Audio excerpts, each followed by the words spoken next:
False. AI is being used by Expleo to predict problems and issues in critical systems and also to reduce the training time, the technical training time of quality inspectors by up to 40%.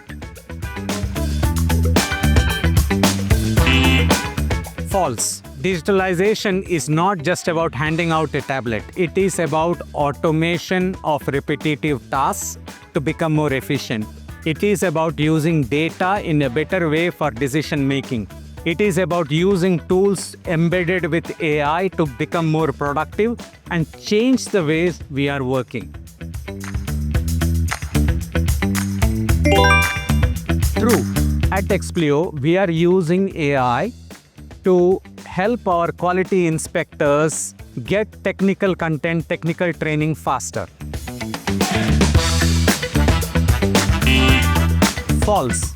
At Expleo, we have designed a set of tools using AI which are easy to use, which means engineers do not need extensive training time to use and become productive in building what they do. True. Good quality data is required to build high standards of AI.